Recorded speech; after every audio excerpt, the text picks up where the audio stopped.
We just talked about different mothering styles and different strengths and weaknesses. And out of each style, many times what happens is there's emotional strengths and emotional roadblocks.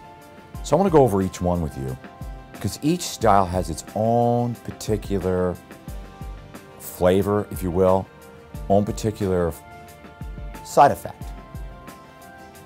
The first one is the perfectionistic mother, and that's shame versus being perfectly imperfect. Shame is you feel like you're not enough. Because having the perfectionistic mother, it's impossible to be perfect. It's not going to happen. Not the perfect body, the perfect job, the perfect partner, house, kids, whatever it may be, it's impossible. And part of going from shame is moving toward the balance, being perfectly imperfect, accepting your strengths and your weaknesses as part of who you are. In that particular mothering style, that's not really encouraged or supported. But as an adult, man or woman, accepting you're perfectly imperfect gives you the freedom to expand your life. Now, if your mom was unpredictable, mothering style, you have emotional codependence versus emotional independence. And it's very hard when you're a young child to get love and support because you're able to contain your mom emotionally.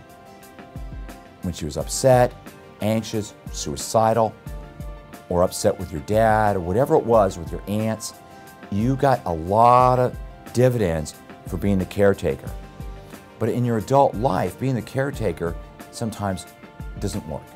It helps you to make the worst decisions possible and to feel exploited. Independence is you have the ability to pick and choose where you want to invest emotionally.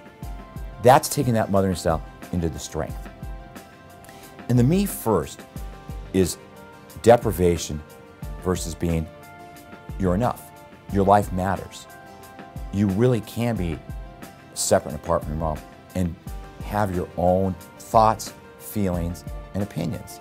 And learning emotional tolerance to mom's disapproval is the key. Because otherwise it breeds a lot of resentment because you always want her approval. And unless you do what she wants, you're not going to get it. And as an adult, it's balancing that scale between her approval and who you really are and how to live with that tension. That's taking that mothering style to the next level.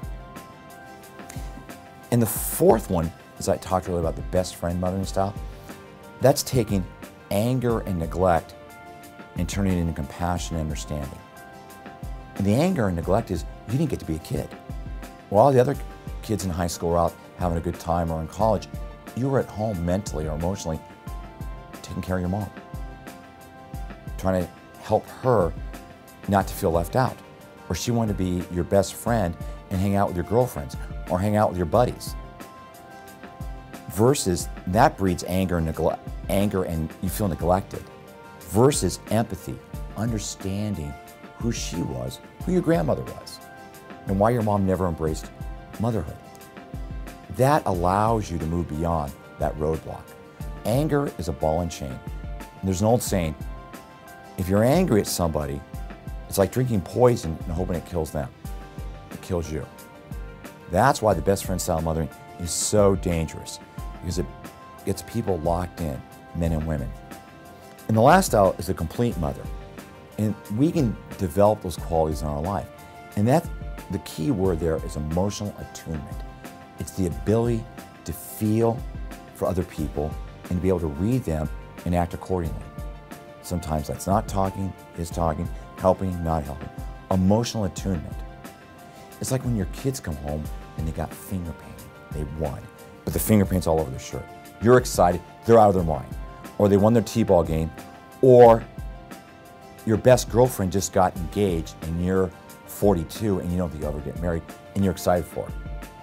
That's emotional attunement.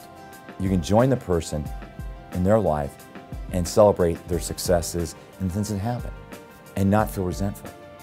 That's feeling complete. That means you have enough oxygen emotionally to share with people and to share your life and to have them share in your life.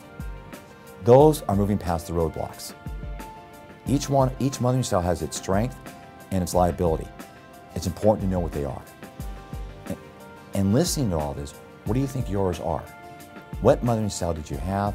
And what do you think is your primary emotional roadblock?